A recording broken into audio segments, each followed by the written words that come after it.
అధ్యాయము 21 నుండి 24 వరకు. కీడు పాపలను తరమును, నీతిమంతులకు మేలు ప్రతిఫలముగా వచ్చును. మంచివాడు తన పిల్లలను ఆస్తి కట్టలుగా చేయును. పాపాత్ముల ఆస్తి నీతిమంతులకు ఉంచబడును. బీదలకు సేద్యపరచు కొత్త భూమి విస్తారముగా పండును. అన్యాయము వలన నశించువారు కలరు. బెత్తము వాడని వాడు తన కుమారునికి విరోధి కుమారుణ్ణి ప్రేమించి వానిని శిక్షించును. సామెతల గ్రంథము 14వ అధ్యాయము 11-12 వచనములు. భక్తిహీనుల ఇల్లు నిర్మూలమగును. యథార్థవంతుల గుడారము వర్ధిల్లును. ఒకని ఎదుట సరి అయినదిగా కనబడు మార్గము కలవు, అయితే తుదకు అది మరణమునకు నడిపించును. 121 first second verse. I will lift up my eyes to the hills, from whence comes my help. My help comes from the Lord who made heaven and earth. Hallelujah, praise the Lord. The first letter of Paul to the Corinthians, chapter 14, verses 19. Nevertheless, in churches, I would rather speak 5 words with my mind in order to instruct others than 10,000 words in a talk. కొరింథీయులకు రాసిన మొదటి పత్రిక 14వ అధ్యాయం 19వ వచనం. ఆయనను సంఘములో భాషతో 10,000 మాటలు మాట్లాడుట కంటే ఇతరులకు బోధ కలుగునట్లు నా మనసుతో 5 మాటలు పలుకటం మేలు. 14వ అధ్యాయం 7 నుంచి 13 వరకు చదువుకున్నాం.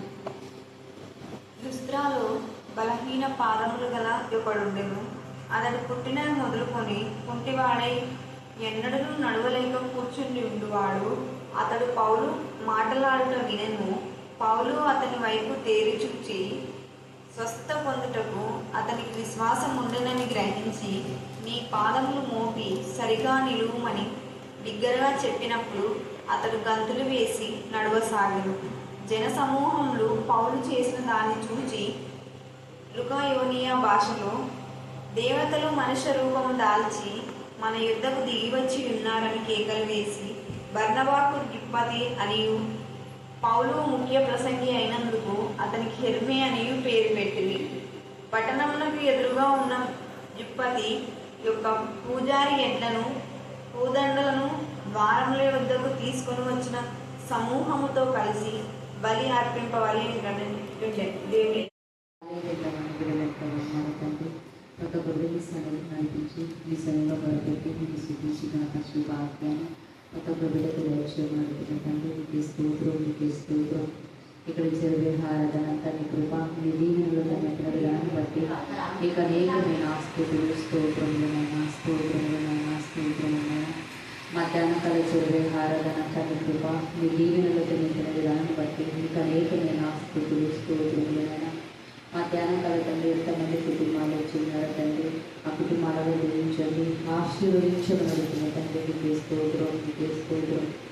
ఇచ్చిన ఆత్మీయతలను బట్టి మీకు అనేకమైన స్తోత్రములైనా ఎంతో చెప్పిన వాక్యమైనా మేము విడిచిపెట్టేవారం కాకుండా తండ్రి, మేము కూడా వాక్యాసారం నచ్చినట్టు కృప మీ దీవెనలో తెలుపమడుతున్న తండ్రి మీకు స్తోత్రం. ఆత్మీయతలు కాలుస్తున్న ఆశలు ఆరోగ్యాన్ని శక్తిని బలము దయచేయబడుతున్న తండ్రి మీకు స్తోత్రం. కన్నా మినిస్ట్రీని బట్టి మీకు స్తోత్రం. ఆయన విస్తరింపచ్చి నడుతున్న తండ్రి మీకు స్తోత్రం. అయినా కన్నా మినిస్ట్రీలు ఎంతమంది పిల్లలు పాడని కోరినారు తండ్రి, కొత్త గుడి పడిపోయిన స్వస్థ దయచేయం నడుతున్న తండ్రి మీకు స్తోత్రం.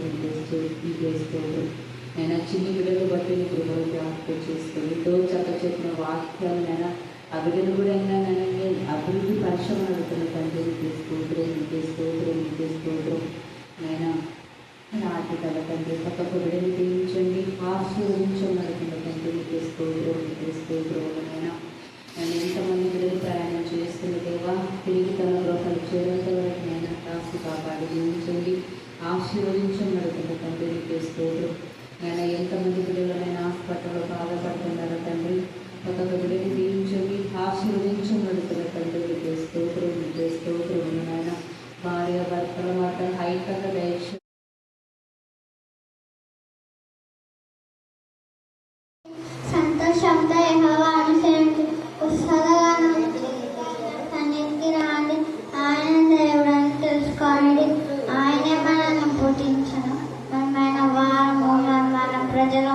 ఆయన మెప్పుకోరని వృధన తర్పణాలు చెల్లించు. ఆయన ఆభరణములలో వందనములు స్తుతులు స్తోత్రం చెల్లించుతున్నానయ్యా. పోయిన శుక్రవారం మొదలుకొని ఈ శుక్రవారం వరకు సజీవ సంఖ్యలో చేర్చుకున్న కాపాడి కూర్చుంది బలపడికి నేను ఇక్కడ నేను సౌన్ గీతలు కరుణాకృతములకు మినిస్ట్రీలో మేము ధ్యానించుకుంటున్నగా మాకు దయచేసిన ఈ అవకాశం బట్టి నీకు వేరే వందనములు స్థితులు స్తోత్రం చెల్లించుతున్నానయ్యా. ఎక్కడెక్కడైతే నేను ఇటువంటి ఆరాధనలు జరుగుతున్నదో అందువల్ల మీరే తోడు ఉండి నేను మీ వాక్యమును వినిపించిన బిడ్డలైతే ఏదైతే నేను పాటలు పాడిన ప్రార్థన చేస్తున్నా మీ గంటలలో మమ్మల్ని కాపాడుతున్న తండ్రి నీకు వందనములు. వాతావరణమును మీ గుర్తులో ఉంచుకున్నది తండ్రి. నీ ఆధీనంలో ఉన్నాయినైనా నీకు వెళ్ళని వందనములు స్థితులు స్తోత్రములయ్యా. బిడ్డలు ఉపవాసంతోనైనా నిన్ను ధ్యానించుకున్నట్టుండగా ప్రభు కాపాడండి. ఏ బిడ్డ ఏ కోరికతో ఏ విన్నపంతోనైనా మీ సన్నిధానంలో మోకరించుటకు ఉపవాసంతో వచ్చిన ఆ బిడ్డల యొక్క కోరికలను నేను మనములను మీరు వినే దేవుడు అని వేడుకుంటున్నాను. వారి ప్రార్థనలు మీకు ధూపముగా చేరే దేవా నేను వెళ్ళని వందనములు స్థుతులు స్తోత్రము చెల్లిస్తున్నానయ్యా. అదేవిధంగా నేను నామములను కర్మలను సురక్షితంగా కుటుంబంతో ఇక్కడ చేర్చిన తండ్రి నీకు వెళ్ళని వందనములు స్థుతులు స్తోత్రము చెల్లిస్తున్నానయ్యా. మాలో ఉన్న సమస్యలన్నిటినీ ఎరిగిన దేవుడు నేను కృపగల నీకు అసాధ్యమంటూ ఏది లేదునైనా అన్నీ సాధ్యమైన దేవుడు ప్రభా నీకు వెళ్ళని వందనములు స్థుతులు స్తోత్రములయ్యా. మేమంతా ఉపవాసముతో నీతో మాట్లాడే విధానాన్ని బట్టి నీకు వెళ్ళని వందనములు స్థుతులు స్తోత్రములు చెల్లించు. నేను ఈ కొద్దిన ముందు నదిరేదైన ఏ స్నామంలో అడిగి వేడుకుంటున్నాము తండ్రి. అనేక ఆపదలు వస్తాయి, వాటన్నింటిలో నుంచి మీరు విడిపించే దేవుడు దేవా. నా తండ్రి మా అక్క పైన నా ప్రభా నా తండ్రి ఎవరైతే నా తండ్రి దేవా నీకు విరోధమైన విధానంలో ప్రవర్తించారో మీరు ఎప్పటికీ ఎన్నడూ క్షమించరు. వారిని క్షమించడమే కాదు ప్రభా నా తండ్రి 4 తరముల వరకు క్షమించరు. ఎందుకు అంటే దేవా నా ప్రభా న్యాయంగా ప్రవర్తించే వారి గురించి నా ప్రభా న్యాయ ప్రవర్తన ఉన్న వారి నా ప్రభా నా తండ్రి అన్యాయంగా ఏది చేసినా కూడా అది చెల్లదు అని వాక్యంలో తేటగా మీరు సెలవిస్తున్నారు. చిన్ని బిడ్డలు కూడా చెప్పిన లేఖన భాగాలను బట్టి మేము స్తుతిస్తున్నాం దేవా నా ప్రభా నా తండ్రి. ప్రతి ఒక్కరికి ఒకరోజు నా ప్రభా మీరు తీర్పు దినమందు నా ప్రభా నా తండ్రి బుద్ధి చెప్పే సమయం ఆసనమైనందుకు మేము స్తుతిస్తున్నాం దేవా. పౌలు ఏ విధానంలో రాళ్లతో కొట్టబడినప్పటికీ మరుసటి రోజే వచ్చి నా ప్రభా నిన్ను గణపరిచి మహిమపరిచాడు దేవా. వాక్యం ఆగిపోలేదు ప్రభా నా తండ్రి. మరి అక్క బలహీన పరిస్థితిలో కూడా మరుసటి దినమే వచ్చి నా ప్రభా ప్రార్థించగలిగినందుకు నా ప్రభా పాడినందుకు నీకు ఎంత స్తుతించా కూడా తక్కువే ప్రభా. మీకే స్తోత్రం మీకే స్తోత్రం మీకే స్తోత్రం మీకే స్తోత్రం మీకే స్తోత్రం.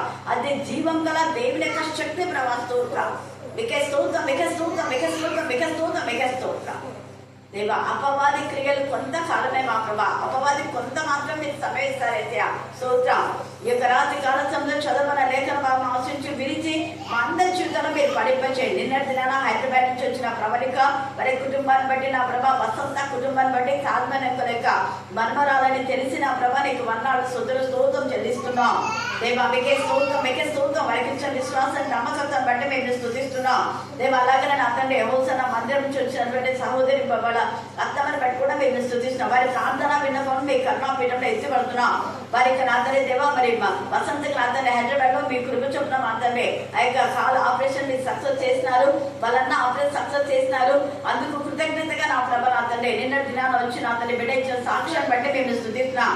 సోదరి వరలక్ష్మి మా ప్రభా రెడ్డిని మీరు జ్ఞాపకం చేసుకొని దేవా నా తండ్రి ఎక్కడున్నప్పటికీ ఆమె భర్తను గర్జించండి, బుద్ధి చెప్పండి, సరిదిద్దమని ప్రార్థిస్తున్నాం దేవా. బిడ్డ ఒంటరిగా నా ప్రభా తల్లిదండ్రులు లేని పరిస్థితిలో వరలక్ష్మి రెడ్డిని మీరు జ్ఞాపకం చేసుకొని ఆమె దేవుని వైపు తిరుగుట ఒక పూజారి. ఆ పూజారులు చాలా మంది పూజారులు మారుతున్నారు. మామూలుగా ఈ సమయంలో కాకుండా కొన్ని సంవత్సరాల క్రితం, కొన్ని వందల సంవత్సరాలు లేదా 1900 ఆ టైంలో 1800 సమయంలో చాలామంది పూజారులు మారినారు. ఇంకా చెప్పాలనుకుంటే బ్రాహ్మణ్సే మొదట ప్రభువునందు విశ్వసించినారు. ఆ యొక్క బ్రాహ్మణ్స్ తెగకు చెందినటువంటి వాళ్ళు మన యొక్క అంటే సంస్కృత భాషలో బైబిల్ను లిఖించడానికి వాళ్ళు ఇష్టపడినారు. తర్వాత ఇంగ్లీష్ నుంచి తెలుగు ట్రాన్స్లేషన్ చేయడానికి ఇలాగా ఆయా విధాలుగా దేవుడు వాళ్ళతో మాట్లాడుతున్నాడు. దేవుడు కూడా కనికరించాడు. ఇక్కడ మనం 13వ అధ్యాయంలో చూసినప్పుడు అపోస్తలుడైన పౌలు వాళ్ళంతా ఏం చేశారంటే రాళ్లతో కొట్టి చంపాలని వాళ్ళు అనుకున్నారు. రాళ్లతో కొట్టి చంపాలనుకున్న మరుసటి దినమే పౌలు ఏం చేసినాడు? మీరు ఇక్కడే ఉన్నారా? వేరే చూస్తున్నారు? చెప్పాలి గట్టిగా, వినపడలేదు. మళ్ళీ కాదు, మరుసటి రోజే వచ్చి ఏం చేసినాడు? ప్రకటించాడు. వార్తమ్మక్క కూడా బాధ ఉంది అని చెప్పేసి ఆమె ఇంట్లో ఉందా? మరుసటి రోజే వచ్చి పాడింది, ప్రార్థన చేసింది. అంటే సాధారణ తల చిదగొట్టినారు అని అర్థం. అపవాది మన కాలుకు మాత్రమే కాటేస్తుంది. అపవాది ఏం చేస్తుందంటే హవ్వనే ఎప్పుడు గుర్తుపెట్టుకోండి, ఆది కాండంలో నుంచి ఇప్పటి వరకు కూడా జరుగుతున్నది ఇదే. అపవాది యొక్క సాతాను ఆదామును శోధించాలా? ఎవరిని శోధించింది? హవ్వను. హవ్వని ఎందుకు? ఇవేం చేయలేదులే, స్త్రీ కదా, ఏం చేయలేదులే అనుకుంది. స్త్రీలను ఒక పురుషులు బాధ పెట్టినా కొట్టినా అస్సలు దేవుడు ఊరుకోడు. ఆ స్త్రీని బాధ పెట్టిందిలే అని దేవుడు ఊరుకోవచ్చు. ఊరుకున్నారా? కోపం వచ్చింది. నా స్వరూపమందు నా పోలిక చొప్పున నేను చేసినటువంటి స్త్రీని ఒంటరిగా ఉందని, ఆమె భర్త ఇక్కడ లేడని నువ్వు ఆయన శోధించడానికి వచ్చినావా? నువ్వు పొట్టతో పాకతో చూడు, నీ స్వరూపమే లేకుండా పొట్టతో పాకేది శాపం అన్నది అప్పుడే వచ్చింది. అంటే దీని అర్థం ఏంటంటే దేవుని పిల్లలు ఎవరైనా టచ్ చేసినారంటే వాళ్ళ గొవ్వి వాళ్ళే తోపుకున్నారు అని అంటాం. వాళ్లకు శపితమైన మార్గంలో వాళ్లకు వాళ్ళే మార్గాన్ని ఏర్పాటు చేసుకున్నారు. ఊరికే ఉంటే పోయేది కదా అపవాది. కానీ హవ్వను తడుకుంటే దేవునికి కదా. అలాగనే పేతురు అత్త కూడా యేసు ప్రభుల వారు బాగు చేసిన తర్వాత మరుసటి దినమే కాదు, అప్పుడే లేచి వెంటనే పరిచర్య చేసింది. అది అక్కడ దేవుడు తన బిడ్డలకు శక్తినిస్తాడు. ఈ యొక్క పౌలు వీళ్ళందరూ కూడా దైవికంగా ఎప్పుడైతే మనం ఉంటామో అప్పుడే అపవాదికి కోపం. అపవాది క్రియలను లయపరచుటకే యేసయ్య వచ్చాడు. యేసయ్యని 30 సంవత్సరాలు సాతాను టచ్ చేసిందా? 30 సంవత్సరాలు యేసు ప్రభు జోలికి పల. ఎప్పుడు వచ్చింది మరి యేసు ప్రభు?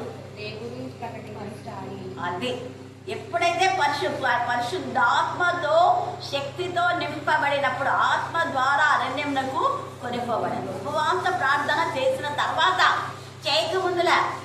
చేసిన తర్వాత అంటే మనం ఆత్మీయంగా ఎదుగుతున్నప్పుడు మనల్ని ఎదగకుండా సాతాను కొన్ని టార్గెట్ చేస్తాడు. అప్పుడే మనము స్థిరంగా నిలబడాలి. ఈ పౌలు వాళ్ళు కూడా ఎవరు ఎన్ని చెప్పినా కూడా వాళ్ళు చేయవలసినటువంటి ప్రభువును ప్రకటించవలసిన ఆ విధానాన్ని వాళ్ళు మారలేదు. మార్చుకోకపోయినందుకే జరిగిన సిచ్యువేషన్ ఏంటంటే, ఒక వ్యక్తి అక్కడ మరి స్వస్థత పొందాడు. లుస్త్రాలో బలహీన పాదములు గల ఒకడుండెను. అతడు పుట్టినది మొదలుకొని కుంటివాడై ఎన్నడూ నడవలేక కూర్చుండి విన్నాడు. ఒక కుంటివాడైనటువంటి వాడిని, అంటే వీళ్ళు ఇంత బాధపడి ఈ బాధలో కూడా ప్రభువును ప్రకటించినందువల్ల అక్కడ ప్రభువు ఏం చేశాడంటే అద్భుత కార్యం చేశారు. అంటే మనకు ఒక బాధ వచ్చిందంటే దాని తర్వాత ఏమవుతుంది? మనకు అద్భుతం జరుగుతుంది. హల్లెలూయా, హల్లెలూయా, హల్లెలూయా, హల్లెలూయా, హల్లెలూయా. అపవాది ఒక్క విషయంలో మనల్ని బాధ పెడితే దేవుడు మనల్ని బాధ పెట్టిన వాళ్ళు 100 విధాలుగా బాధ పెట్టాడు. ఒక్క రోజు ఒక్క చోట వాక్యం చెప్పకూడదు అంటే మరలా వచ్చి వాక్యం చెప్పడమే కాదు, అక్కడ కుంటి వారు బాగున్నారు. హల్లెలూయా, హల్లెలూయా, హల్లెలూయా. అంటే ఈ కుంటివాడు బాగుపడాలంటే ముందు వీళ్ళు నలగొట్టబడాలి, అంతే కదా. ఒక విత్తనం ఫలించాలంటే విత్తనం బీజం ఏం చేయాలా? కుళ్ళిపోవాలి, అది నలగొట్టబడాలా. మనమందరం ప్రభు బిడ్డలుగా తయారు కావాలంటే యేసయ్య ఏం చేయాలి? నలగొట్టబడాలి. యేసయ్య నలగొట్టబడినందువలనే, యేసయ్య స్వరూపమైన సొగసైన లేనివాడుగా మారినందువలనే మనం క్రీస్తు బిడ్డలుగా, క్రీస్తు రక్తంలో కడగబడి, క్రీస్తు సాక్షులుగా, క్రీస్తు ప్రతినిధులుగా, క్రీస్తు ఖైదీలుగా, క్రీస్తు శిష్యులుగా చేయబడుతున్నాం. మనం ఇలా చేయబడడానికి కారణం యేసయ్య యొక్క నలగొట్టబడిన శరీరం, ఆయన చిందించినటువంటి రక్తము ద్వారానే. కాబట్టి రాత్రి కాల సమయమందు ఇంత అద్భుతం జరిగినందుకు వెంటనే ఏమైపోయింది అక్కడ అంటే ఒక పూజారి మారుతున్నాడు. అది ఒక పూజారి. నేను అదే చెప్తా, కరుణాపీఠం దగ్గరికి ఎక్కడెక్కడి నుంచో వస్తుంటారు, వేరే వేరే ఊర్ల నుంచి. కేవలము చుట్టాలు చూడడానికని వచ్చినట్టు కాదు, కరుణాపీఠంలో దేవుని యొక్క నామమును గణపరచాలని, ప్రార్థన చేయాలని, పాడాలని, వాక్యం చెప్పాలని. మరి నిన్నటి హైదరాబాద్ నుంచి 2 కుటుంబాలు వచ్చాయి. కర్నూలు నుంచి 3 కుటుంబాలు వచ్చాయి. హోసన మందిరం నుంచి ఒక సహోదరి వచ్చింది. చూసారా, దేవుడు వాళ్ళకు అక్కడ సంఘాలు ఏవో ఉన్నాయి, కానీ పరిశుద్ధాత్మ ప్రేరేపణతో వాళ్ళు వస్తారు. హల్లెలూయా, హల్లెలూయా, హల్లెలూయా. తర్వాత ఇంకొక ఆమె రెడ్డిస్, ఆమె వరలక్ష్మి రెడ్డి. ఆమె ఎప్పుడో కొన్ని సంవత్సరాల క్రితం వాళ్ళ ఇంట్లో ప్రేయర్ పెట్టించింది. అప్పటి నుంచి నా నంబర్ లేదంట ఆమెకు. ఒక నెలలోంచి ట్రై చేస్తుందంట. దేవుడు నిన్న దొరికినందుకు నేను నాకు కాల్ చేస్తుంది. ఇంకా హైదరాబాద్ నుంచి వచ్చిన వసంత అయితే దాదాపు 3 years నుంచి చెప్తా ఉంది ఆమె, అక్క నేను కరుణాపీఠంకి వస్తా. సరే అమ్మా అంటున్నా. అయితే నిన్న ఎంటకెళ్ళకు ఈ గూడూరు ప్రాంతం ఆమెకు తెలియదు, అంటే ఇక్కడికి ఎప్పుడు రాలేదు. అయినా ఆమె ఆటో మాట్లాడుకొని వచ్చింది. తీరా చూస్తే ఎవరు ఆమె అంటే సాల్మోన్ అంకుల్ మనవరాలు. హల్లెలూయా. నాకు పెట్టింది, అక్క మా మమ్మీ డాడీ చెప్పారు, ఎప్పుడు మా మమ్మీ డాడీ మా గూడూరు ఏం చెప్పలేదు అంటే వాళ్ళ అంకుల్ వాళ్ళ చెల్లెలి మరి మనవరాలు ఏమో తెలియదు నాకు, ఇంకా అవన్నీ అడగల నేను విషయాలు. మా మమ్మీ డాడీ చెప్పారు, మీరు అక్క దగ్గరికి పోయారా, మరి మాకు చెప్పలేదే అన్నట్ట. కూర్చున్నట్టు చెప్పింది. నేను వాళ్ళ అమ్మ కూడా అప్పుడు ప్రే చేయించాను. వాళ్ళ అమ్మమ్మ షారా ఆంటీ ఉండొచ్చు అని నేను అనుకున్నా. అయితే నిజంగా ఇలాగ వాళ్ళకంతా ఎందుకంటే ప్రేరేపణ. ఎందుకు ప్రేరేపణ అంటే మనం ఎంత ఆత్మతో సత్యంతో దేవుని ఆరాధిస్తామో అక్కడ వేరే వాళ్ళ హృదయాలతో దేవుడు మాట్లాడతాడు. ఇక్కడ పౌలు ఎంత నలగొట్టబడుతున్నాడు, అక్కడికి అదే సమయంలో ఆ లుస్త్రాలో మరి వాక్యం ప్రకటించినప్పుడు ఆ కుంటి కాలు గల ఆ వ్యక్తి రావడం, అతను బాగుపడడం, అతను బాగుపడినాడని చూసి ఏం చేస్తున్నా అంటే అన్యులు మారుతున్నాడు. హల్లెలూయా, హల్లెలూయా. అనేక మంది అన్యులు మారడానికి కేంద్రం అయిపోయింది. ఇక్కడ ఒక పూజారి ద్విపేది అంట, ఆయన పూజారి ఏం చేస్తున్నాడు చూడండి, చదవండి 12వ వచనం.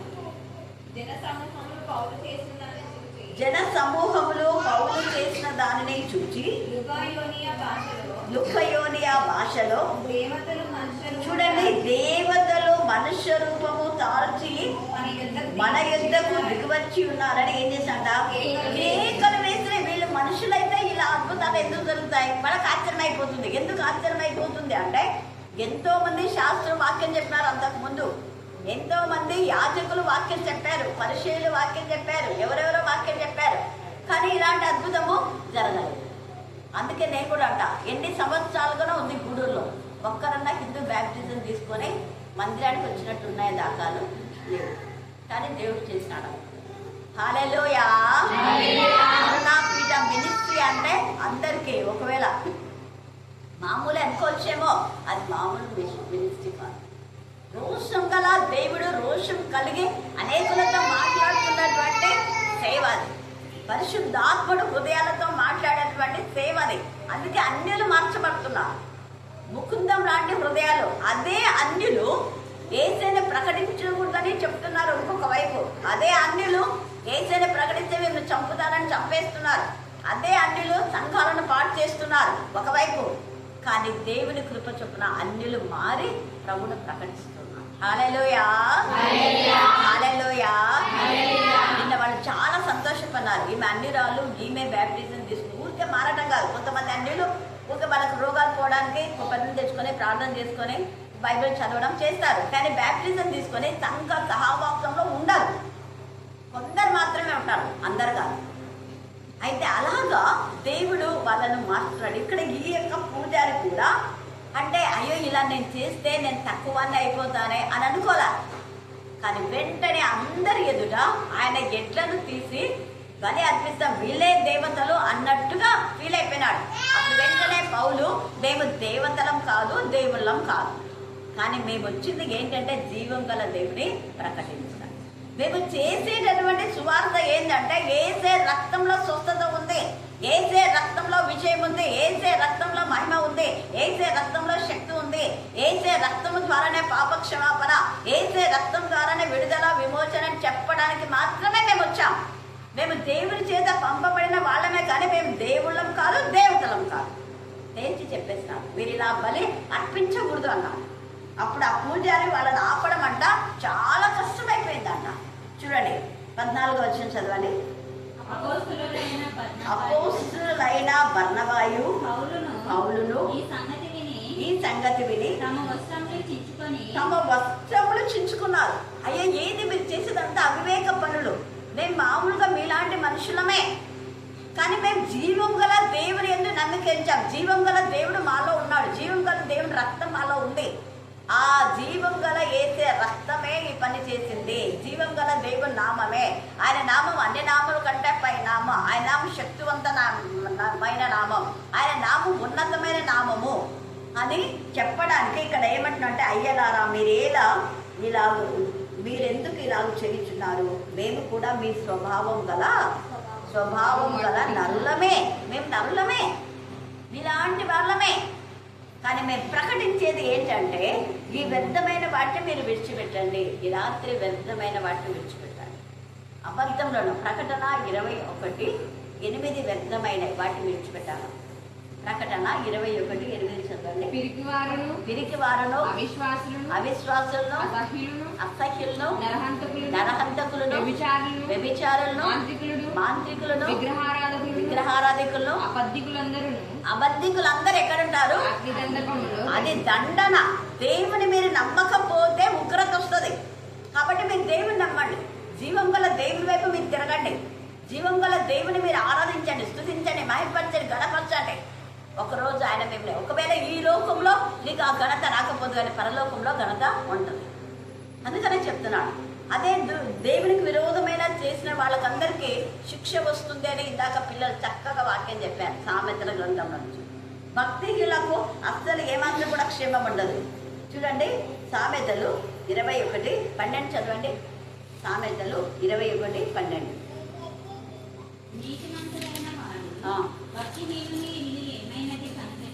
అది భక్తిహీనుల ఇల్లు ఏమైనది కనిపెట్టను. భక్తిహీనులను ఆయన నాశనంలో కూర్చును. దేవుడు అంటే భక్తి లేకుండా మా ఇష్టం వచ్చినట్టు మేము చేస్తామంటే ఒక రోజు దేవుని దగ్గర లెక్క ఉంటుంది. అది 14, 19, 11 సామెతలు 14, 11. భక్తిహీనుల ఇల్లు ఏమైపోతుందంట? దేవుడు ఊరుకోడు. ఆయన రోషం గల తండ్రి. తర్వాత ఏమంటున్నా అంటే, ఇక్కడ మనం చూస్తే హెబ్రీయులకు రాసిన పత్రిక 2:13 చదవండి. హెబ్రీ 2వ అధ్యాయము 13వ వచనం. నేను ఆయనను నమ్ముకొని యుందును, ఇదిగో నేను దేవుడు నాకు ఇచ్చిన పిల్లలను. అదే దేవుని నమ్ముకున్న వాళ్ళ పిల్లలు మంచిగా ఉంటారు, దేవునికి మహిమకరంగా.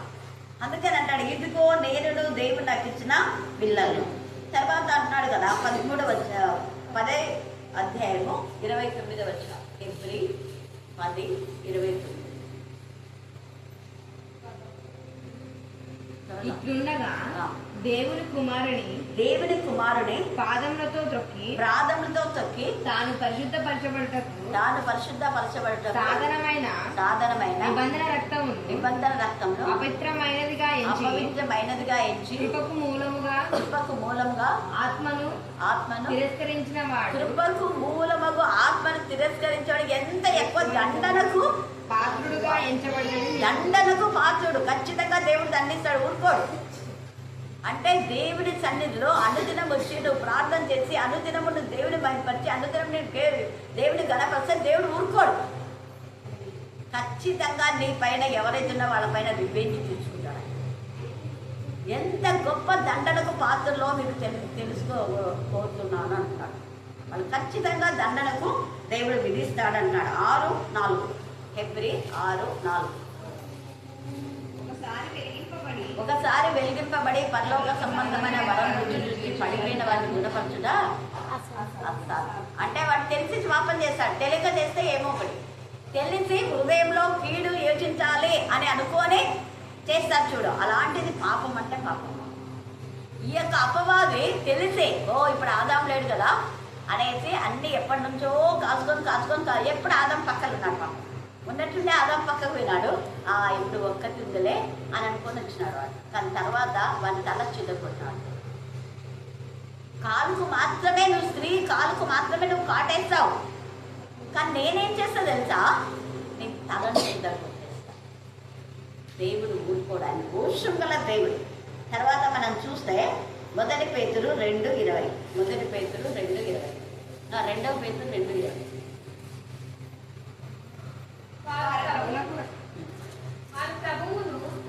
రక్షకుడైన యేసుక్రీస్తు విషయమైన అనుభవ జ్ఞానం చేత ఈ లోక మాలిన్యములను తప్పించుకున్న తర్వాత మరలా వాటిలో చిక్కుబడి వాడి చేత జయింపబడని ఎడల వారి కడవరి స్థితి మొదటి స్థితి కంటే మరీ చెడ్డది.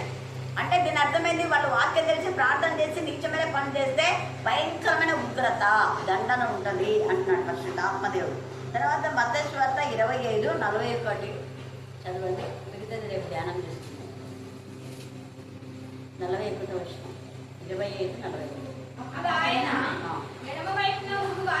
ఎడమ వైపున ఉన్న వారిని చూసి శపించబడిన వాళ్ళారా నన్ను విడిచి అపవాదికిని వాని దూతలకును సిద్ధపరచబడిన నిత్య అగ్నిలోనికి శపితమైన వారలారా.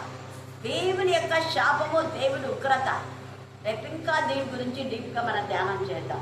చాలా చాలా విషయాలు ఉన్నాయి అక్కడ. 41 నుంచి 45 దాకా మీరు చదువుకోండి. చాలా విషయాలు ఉన్నాయి. పెళ్లి వస్త్రాలు లేకపోతే కూడా దేవుడు ఉగ్రతనే. కాబట్టి ఈ రాత్రి కాల సమయమందు అపోస్తలైన పౌలు ద్వారా దేవుడు అద్భుతం చేశాడు. అద్భుతం ద్వారా పూజల్లో మార్చు అనేక మంది అన్యజనులు మన ప్రవర్తన బట్టే మారి ప్రభు బిడ్డలుగా ఉండుగాక. దేవుడి బాకి భాగం దీవించి ఆశీర్వదించుగాక. ఆమేన్ ఆమేన్.